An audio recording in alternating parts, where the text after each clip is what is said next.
इस यात्रा का लक्ष्य भारत को जोड़ने का है। जब हमने ये शुरू किया, कन्याकुमारी में यात्रा शुरू की, तो मैं सोच रहा था कि नफरत को मिटाने की जरूरत है और मेरे दिमाग में था कि इस देश में सब जगह नफरत फैली हुई है। मगर जब मैंने चलना शुरू किया तो सच्चाई बिल्कुल अलग थी।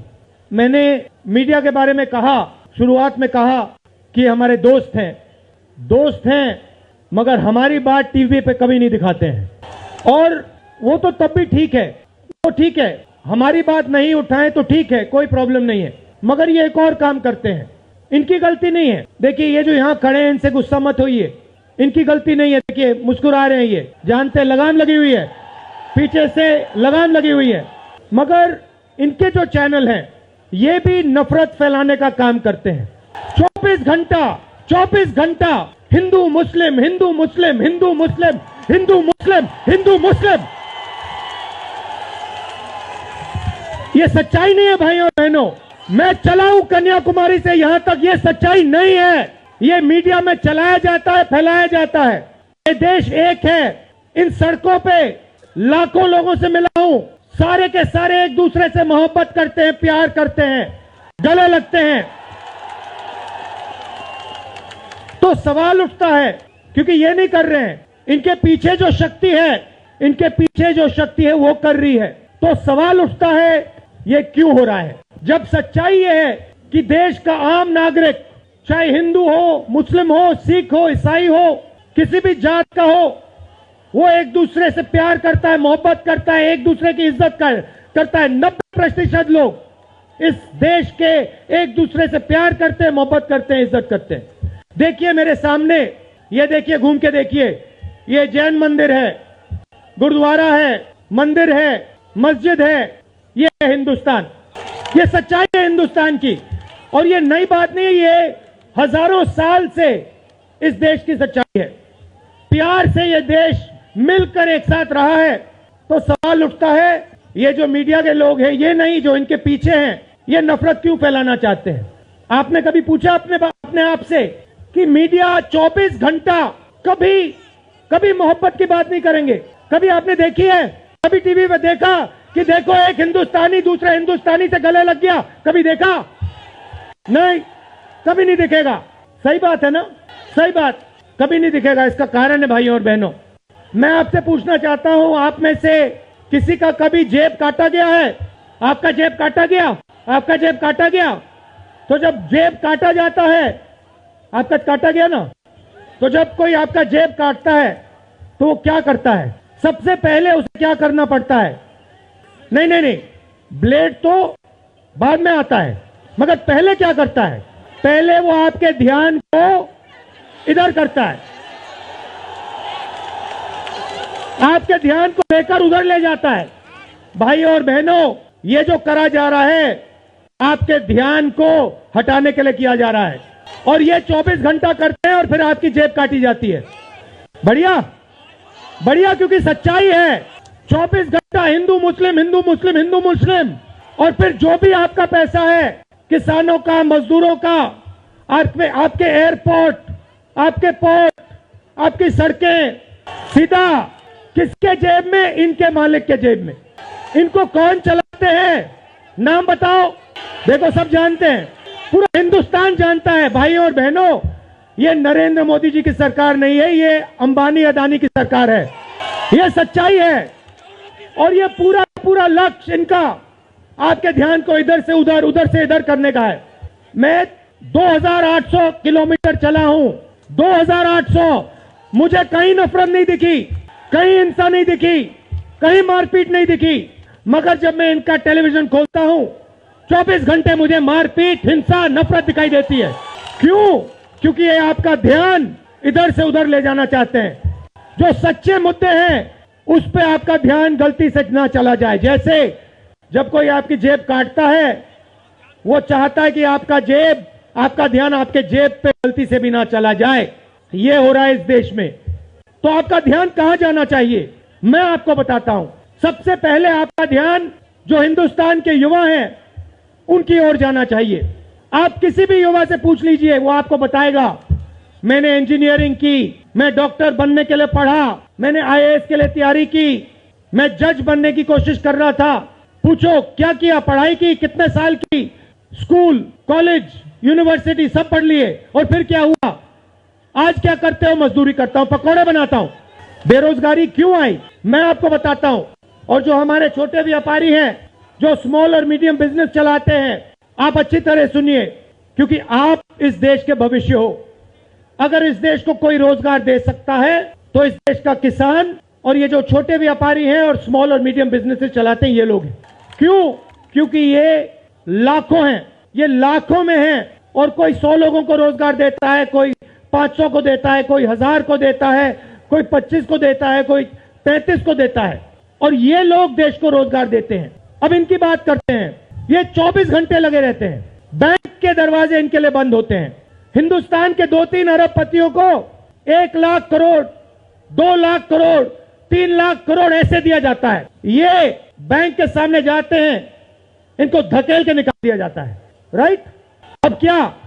ठीक है, बैंक का पैसा नहीं दिया तब भी मान ली बात, तब भी मान ली बात, मगर फिर क्या किया? फिर प्रधानमंत्री ने नोटबंदी की और प्रधानमंत्री ने गलत जीएसटी लागू की। भाइयों और बहनों, ये पॉलिसी नहीं है, ये हथियार है। छोटे व्यापारियों को, स्मॉल और मीडियम बिजनेस वालों को और किसानों को मारने के हथियार हैं ये। और जब इन्होंने ये काम किया तो देश के जो युवा हैं उनको रोजगार नहीं मिल सकता, सवाल नहीं उठता, क्योंकि जो रोजगार देने वाले हैं उनकी रीढ़ की हड्डी आपने तोड़ दी। किसके लिए तोड़ी? किसके लिए तोड़ी? इनके जो मालिक हैं उनके लिए तोड़ी। गेम को समझो। अब देखिए, अब आगे चलते हैं। युवाओं की बात की, स्मॉल और मीडियम बिजनेस वालों की बात की, दुकानदारों की बात की। अब सड़कों पे मुझे हजारों किसान मिले हैं, 1 सेकंड में पहचान लेता हूं। जैसे ही हाथ मिलाता हूं समझ आ जाता है ये मजदूर है या ये किसान है, हाथ से पता लग जाता है, छिले हुए हाथ होते हैं। अच्छा, एक और सवाल है जो मैं सोच रहा हूं। प्रेस वाले ने मुझे पूछा क्या आपको ठंड नहीं लगती? और मैंने सोचा ये मुझसे पूछ रहे हैं, ये हिंदुस्तान के किसान से क्यों नहीं पूछते? ये हिंदुस्तान के मजदूर से क्यों नहीं पूछते? ये हिंदुस्तान के गरीब बच्चों से क्यों नहीं पूछते? फिर कहते देखो 2800 किलोमीटर चल लिए, कोई बड़ी बात नहीं है। पूरा हिंदुस्तान चलता है, जिंदगी भर चलता है, किसान चलता है, मजदूर चलता है, फैक्ट्री में जो काम करते हैं वो चलते हैं। तो हमने ये कोई बड़ा काम नहीं किया भाइयों और बहनें, पूरा हिंदुस्तान करता है, रोज करता है। हम 2800 किलोमीटर चलते हैं, किसान शायद जिंदगी में 10,000, 15,000, 20,000 चल लेता है। तो मैं चाहता हूं कि ध्यान सही जगह जाए। अब बीजेपी ने धर्म की बात उठाई है, हिंदू धर्म की बात करते हैं। मैं आपसे पूछना चाहता हूं, हिंदू धर्म में कहां लिखा है कि गरीबों को, कमजोर लोगों को कुचलना चाहिए? कहां लिखा है? कहां लिखा है कि कमजोर लोगों को मारना चाहिए? कहां लिखा, मुझे बताओ। मैंने तो कहीं नहीं पढ़ा। मैंने गीता पढ़ी है, उपनिषद पढ़े हैं, कहीं नहीं पढ़ा मैंने। आपने पढ़ा कहीं? गले लगाने की बात होती है। अच्छा ठीक है, देखिए अब ये लोग देश में डर फैला रहे हैं। नफरत नहीं दिखी मगर डर दिखा। किसके दिल में डर? किसान के दिल में, युवाओं के दिल में, छोटे दुकानदारों के दिल में, स्मॉल और मीडियम बिजनेस जो चलाते हैं उनके दिल में, माताओं बहनों के दिल में। मुझसे कहती है राहुल जी, बीजेपी की सरकार में हम तो सड़क पर, शाम को सड़क पर नहीं निकल सकते। तो डर फैला दिया है। सही सही। अच्छा, आपने शिव जी की फोटो देखी है? उसमें उनका हाथ ऐसे देखा आपने? इसको क्या कहते हैं? इसको क्या कहते हैं? इसको अभय मुद्रा कहते हैं। इसका मतलब क्या होता है? इसका मतलब होता है डरो मत। तो शिव जी कहते हैं डरो मत, हिंदू धर्म कहता है डरो मत, और ये लोग 24 घंटा इस देश में डर फैलाने की कोशिश करते हैं। अच्छा, एक और मजे की बात बताता हूं आपको। मैं सोच रहा था, आपने ये यात्रा देखी होगी, इसमें आपको हिंसा दिखी? कहीं नहीं दिखी। किसी ने किसी को मारा? किसी ने गाली दी? नहीं। आपने इसमें नफरत देखी? बिल्कुल नहीं। इसमें किसी ने यह पूछा भैया तुम्हारा धर्म क्या है?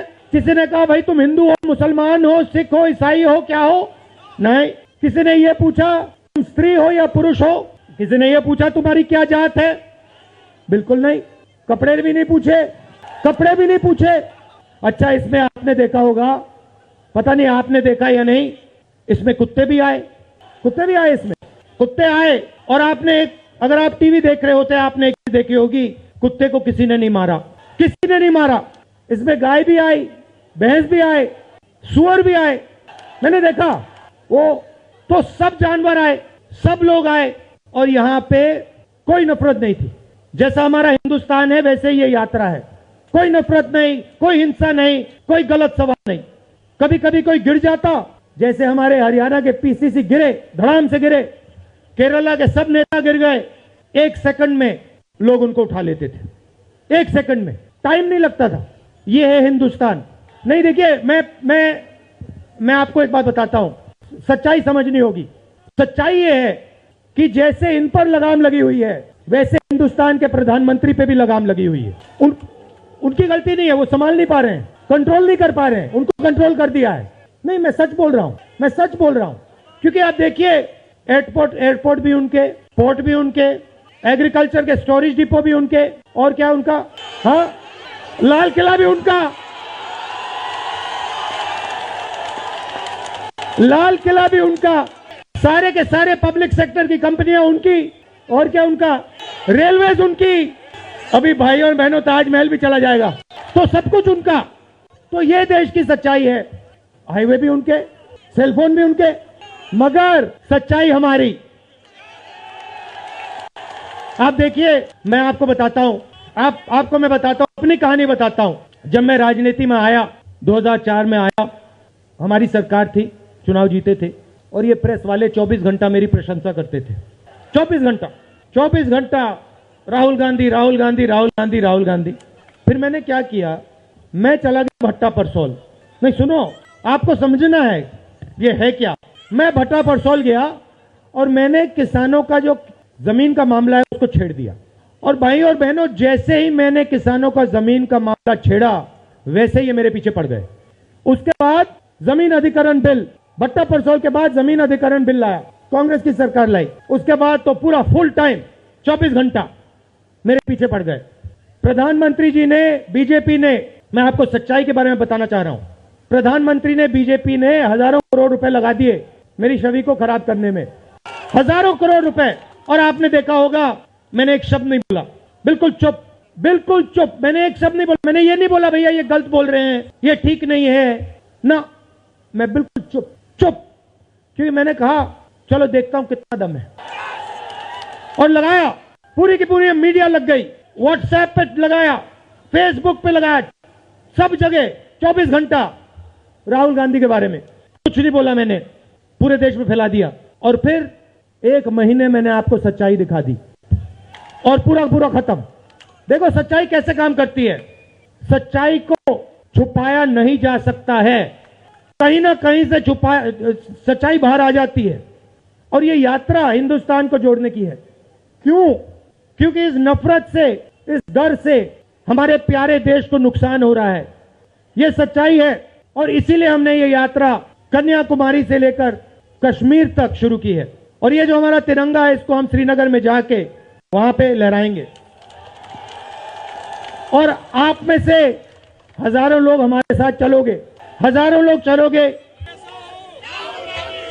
तो भाई और बहनों, देखिए सच्चा मुकाबला दुनिया में, सच्चा मुकाबला चाइना और हिंदुस्तान के बीच में है। ठीक है, चाइना ने 2000 स्क्वायर किलोमीटर हमारी जमीन ले ली है। प्रधानमंत्री जी कहते हैं कि हमारे बॉर्डर के अंदर कोई नहीं आया। तो भैया प्रधानमंत्री जी, अगर कोई नहीं आया तो हमारी सेना उनकी सेना के साथ 21 बार क्यों बात कर रही है? और हमारे जो सेना के लोग हैं, हमारे डिफेंस फोर्सेस के लोग हैं, वो क्यों कह रहे हैं कि चाइना ने हमारी जमीन ले ली है? मगर देखिए, कंपटीशन आर्थिक है, मुकाबला आर्थिक है। ये आपके जो सेलफोन है, ये आपके जो शर्ट है, जूते हैं, इसके पीछे आप देखिए, प्रेस वालों के जो कैमरा है इसके पीछे देखिए, उसके पीछे आपको लिखा दिखेगा मेड इन चाइना। हमें शर्ट के पीछे, सेलफोन के पीछे, जूतों के नीचे मेड इन इंडिया लिखना है। और एक ऐसा दिन आना चाहिए जब शंघाई में कोई युवा नए जूते खरीदे, उसके नीचे देखे made in new Delhi India. ये हिंदुस्तान चाहिए, इसी से हमारे युवाओं को रोजगार मिलेगा। तो ये करना ही पड़ेगा, चॉइस नहीं है। और ये हम करके दिखा देंगे, ये देश कर सकता है, करके दिखा सकता है। आप सबने इतना प्यार दिया, आपने इतना प्यार दिया। मैंने भाषण में राजस्थान में कहा था, आपके नफरत के बाजार में हम मोहब्बत की दुकान खोलेंगे। आपने लाखों दुकानें खोल दी हैं।